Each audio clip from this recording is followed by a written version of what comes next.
आप सभी का स्वागत है आपके अपने चैनल चौकैद दस्तर अकेडमी पे। उम्मीद करते हैं आप अपने घरों में सुरक्षित होंगे, सेफ़ होंगे। और आज का वीडियो बहुत ख़ास है उन तमाम बच्चों के लिए जो बच्चे जेएनयू के एडमिशन के रिगार्डिंग अप टू डेट रहना चाहते हैं। जैसा आपको मालूम है कि उसकी जो रिज़ल्ट है वो अभी तक नहीं आया और काफ़ी बच्चे परेशान हैं रिज़ल्ट को लेके कि अभी तक क्यों नहीं आया। और इसके अलावा काफ़ी बच्चे इस बात से परेशान हैं कि हमें कैसे पता चलेगा कि हमारा सिलेक्शन हो गया। मेल आएगा या कोई मैसेज आएगा या फिर हमारे पास कोई डॉक्यूमेंट नहीं है तो उसके लिए हमें किस तरह का फॉर्म जो है वो सबमिट करना होगा। तो आज की वीडियो में मैं आपको सारी चीज़ें बताऊंगा, तो बने रहिए अंत तक बिना स्किप किए हुए। क्योंकि अगर आपने आज का वीडियो जब मिस कर दिया या स्किप कर दिया तो आप बहुत ही इम्पोर्टेंट इन्फॉर्मेशन को मिस कर देंगे। और आप सभी व्यूवर से हमारी रिक्वेस्ट है कि जो बच्चे आपके जानने वाले हैं जो जेएनयू में जाना चाहते हैं उनको ये वीडियो शेयर करें, क्योंकि आज का जो वीडियो है वो बहुत ही इम्पोर्टेंट है। अब आप देख सकते हैं कि लगभग 2 महीने को होने को आए हैं लेकिन अभी तक जेएनयू का जो रिज़ल्ट है वो नहीं आया। तो फिर आप एक बात बताइए कि ऑनलाइन कराने का फ़ायदा ही क्या है। इससे अच्छा तो जामिया और अलीगढ़ है कि वो ऑफलाइन लेते हैं, लेकिन वो 2 महीने के अंदर ही अपना जो रिज़ल्ट है वो दे दिया है उन लोगों ने और अपनी जो क्लासेस हैं वो भी उनकी शुरू हो गई है। अब आप देख सकते हैं कि जेएनयू जो है इस मरतबा पता नहीं किस सिचुएशन से गुजर रहा है कि ऑनलाइन एग्ज़ाम होते हैं। तो इसका मतलब ये होना चाहिए कि टाइम जो है वो बहुत कम लगे, लेकिन इस बार तो पिछले साल के मुकाबले भी ज़्यादा वक्त ले रहा है जेएनयू।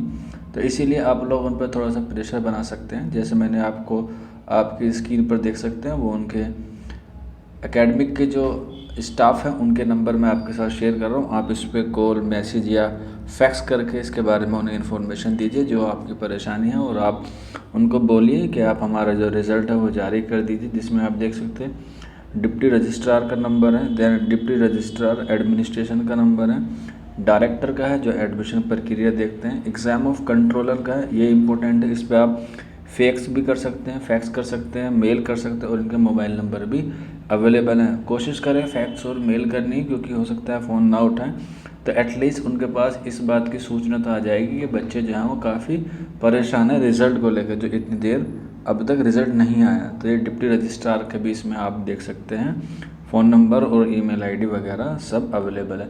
कोशिश करें कि ज़्यादा से ज़्यादा करें और उसको मैनर्स करें कि जल्द से जल्द रिज़ल्ट जारी करने की कोशिश करें या इसको प्रक्रिया में लाएं। हो सकता है क्योंकि अभी एमफिल और पीएचडी के जो है वो वाइवा चल रहे हैं तो उनका बाद में रिज़ल्ट डिक्लेयर कर दे, लेकिन जो यूजी और पीजी और तमाम डिप्लोमा और सर्टिफिकेट कोर्स हैं उनका तो एटलीस्ट उनको जारी कर देना चाहिए, क्योंकि इससे बच्चे बहुत परेशान हैं। फेस्टिवल सीज़न है, बच्चों का जो फेस्टिवल है वो भी सही से नहीं बन पा रहा है क्योंकि बच्चे जो हैं वो बहुत परेशान हैं अपने रिज़ल्ट को लेकर। तो आप सभी से रिक्वेस्ट है कि आप लोग इस पे कॉल या मैसेज जल्द से जल्द तुरंत करें। छुट्टी का दिन है लेकिन कोई बात नहीं, घबराने की ज़रूरत नहीं है, आप फिर भी इसे करें, क्योंकि जब वो छुट्टी से आएंगे तो हो सकता है उन पे थोड़ा सा प्रेशर बन जाए, या फिर जो एनटीए है उस पर भी आप मेल वगैरह कर सकते हैं। तो आपको अब देखना है कि आपको कैसे पता चलेगा कि हमारा जो रिज़ल्ट है वो आ गया है और हमें कैसे मालूम होगा कि हम लोग सिलेक्ट हुए हैं। तो ये हमारे लास्ट ईयर का एक बच्चा था, तो उसका जो इस तरह से आपको लॉगिन करने के बाद जो वो लिंक प्रोवाइड देंगे तब आपको उस पर अपना आईडी और पासवर्ड डालना होगा। देन आपको आपका सिलेक्शन हो जाएगा तो आपको इस तरह से मैसेज मिलेगा। हालांकि आप लोग मेरिट में भी चेक कर सकते हैं कि मेरिट कितने पे जाएगी। मेरिट जो है वो अलग आती है, रिज़ल्ट जो आपका अलग आता है, दोनों अलग अलग आते हैं। जो रिज़ल्ट है वो आपको जेएनयू की ऑफिशियल वेबसाइट पे जाके पता चल जाएगा, और जो आपको ये लॉगिन करना होगा इसके लिए आपको अलग से लिंक जो है वो प्रोवाइड कराया जाता है। अब वो लिंक आपको कहाँ मिलेगा वो भी मैं आज आपको इस वीडियो में बताऊँगा। तो इस तरह से आपको लिखा आएगा, congratulation you are provisional admitted. Provisional का मतलब ये है कि इसके बाद आपको अपनी सीट बुक करनी होगी, देन आपको अपने सारे डॉक्यूमेंट जो है वो अपलोड करने होंगे और उसके बाद आपका कंफर्म एडमिशन हो जाएगा। ठीक है, ये हमारे यहाँ का बच्चा था जो एमबीए में सिलेक्ट हुआ था 2020 में, तो उसी के एक डेमो दे रहा हूँ मैं आपको ताकि आने वाले वक्त में आपको सारी चीज़ें मालूम पड़ जाए। एमबीए में है, अब यहाँ देख सकते हैं इस पर लिखा हुआ है ग्रीन ब्लू लाइन में, यानी कि ब्लू कलर में लिखा हुआ है एफिडेविट बाय पेरेंट्स और guardians, affidavit by student extension form JNU migration marksheet. अगर आपके पास मार्कशीट या जो सर्टिफिकेट है वो अवेलेबल नहीं है तब आप उसके लिए एफिडेविट डाउनलोड कर सकते हैं। यहीं पे इसी तरह से आपको लिंक मिलेगा जैसे आपको दिखाया गया है यहाँ पे ग्रीन कलर में, इस तरह से मिलेगा। नहीं तो आप यहाँ पे नीचे से देख सकते हैं फ़ी पेमेंट, सबसे पहले आपको अपनी फ़ीस पेमेंट करनी होगी जितनी भी आपकी होगी। यूजी की अलग होती है, पीजी की अलग होती है और पीएचडी की अलग होती है, सबकी अलग अलग होती है। तो आपको फ़ीस पेमेंट करनी है। सबसे पहले वही काम होता है इस मैसेज के आने के बाद कि आपको सबसे पहले अपनी फ़ीस पेमेंट करनी है। फिर आपको अपलोड योर डॉक्यूमेंट करना है। ऑफ़र लेटर अवेलेबल रहेगा यहाँ पे। चेक लिस्ट यानी कि डॉक्यूमेंट्स आपको क्या क्या अपलोड करने हैं वो मैंने आपको प्रीवियस वीडियो में बता दिया था। अगर आपको नहीं मिली है प्रीवियस वीडियो तो आप नीचे डिस्क्रिप्शन में लिंक दिया है, वहाँ से आप देख सकते हैं। या फिर उनको लिस्ट जो चाहिए डॉक्यूमेंट्स की तो आप मुझे व्हाट्सअप कर सकते हैं। हमारा व्हाट्सअप नंबर है 9045220432। यहाँ पे आपका व्यू प्री इनरोलमेंट फॉर्म है जो आपको भरना है और यही सबसे बेनिफिशियल है क्योंकि इसी से आपकी सारी प्रक्रिया होगी और यही फॉर्म आपके एडमिशन के वक्त चाहिए। तो प्री इनरोलमेंट फॉर्म का मतलब ये है कि आपने सीट बुक कर दी, अब आपको अपनी जो जितने भी सारे डॉक्यूमेंट्स हैं हॉस्टल से रिगार्डिंग या एजुकेशन के रिगार्डिंग आपको सारे इसी वाले पॉइंट में जाके फिल करने होंगे। और अब रही बात माइग्रेशन फॉर्म की कि आपके पास माइग्रेशन के लिए नहीं है, मार्कशीट नहीं है, तब आप उसके लिए क्या अपलोड करें, क्योंकि अपलोड करना मैंडेटरी है। कोई इसी तरह से नहीं कोई आप ब्लैंक छोड़ दें, नहीं, सब आपको फिल करना होगा। तो यहाँ पे आप देख सकते हैं इस तरह से आपको मैसेज आएगा, dear student greeting the enrolment detail of your is as.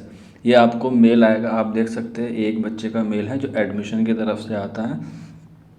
तो आपको इस तरह से मेल आएगा जो आपको पता दे देगा कि भाई अब आपका सिलेक्शन जो है वो हो गया है, अब आपको आगे की प्रक्रिया करनी है। School name, centre name, code वगैरह सब इसमें आएंगे। और यहाँ पे आप देख सकते हैं नीचे लिंक दिया गया है, the step are given in the.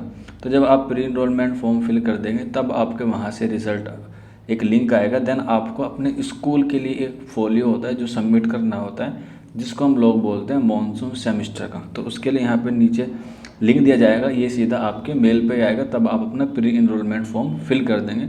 और वही मेल और वही फ़ोन नंबर डालें जो आपका पर्सनल हो। इस बात का ख़ास तौर से ख्याल रखें क्योंकि नहीं तो आपको बहुत प्रॉब्लम आ सकती है। तो ये लिंक आपको मिलेगा, फिर आप इस पर अपना मॉनसून सेमेस्टर का जो रजिस्ट्रेशन है जो आपके स्कूल होंगे वो आपको वहाँ से अवेलेबल होंगी। इसमें कौन कौन से सब्जेक्ट भरने होते हैं उसके लिए मैं आपको अलग से वीडियो प्रोवाइड करा दूँगा। घबराने की बिल्कुल भी ज़रूरत नहीं है जब आप चौक इंडस्ट्रियल अकेडमी पर हैं। तो यहाँ पे आप देख सकते हैं लिखा हुआ है mandatory it is respective school centre mail ID given in the registration. यानी कि एक मेल आपको और आएगा, उसमें आपकी जो रजिस्ट्रेशन मेल है यानी कि जो स्कूल का मेल है वो भी आपको उसमें मेंशन होगा और उसी के साथ आपका फोलियो आएगा जो आपको फिल करके हैंड राइटिंग में वापस से मेल करना होगा। तो ये एक प्रोसेस था जो आपको सारा करना है रिज़ल्ट आने के बाद। अभी आप तैयार रहें, इसके बाद अब मैं आपको बता देता हूँ कि आपको अगर डॉक्यूमेंट नहीं है आपके पास तो आपको एक्सटेंशन कैसे फिलअप करना है। तो यहाँ ये एक बच्चे का है, ये 2019 का एक्सटेंशन फॉर्म है। आप देख सकते हैं इस पर एडमिशन ब्रांच की मोहर लगी हुई है, रजिस्ट्रेशन नंबर, नाम वगैरह इसका रिमूव कर दिया गया ताकि सिक्योरिटी बनी रहे बच्चे की।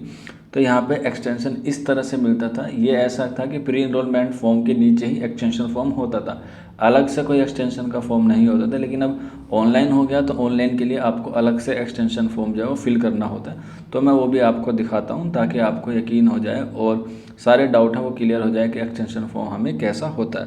तो मैं अभी आपको ऑनलाइन वाला एक्सटेंशन दिखाऊंगा जो आपको उस वक्त भरना है आपके पास मार्कशीट नहीं है, आय जाति इनकम नहीं है, इसके अलावा डिग्री नहीं है, यानी कि कोई भी अगर आपके पास नहीं है तब आप उसे एक्सटेंशन फॉर्म को वहाँ फिलअप कर सकते हैं। तो चलिए मैं आपको एक्सटेंशन फॉर्म दिखाता हूँ।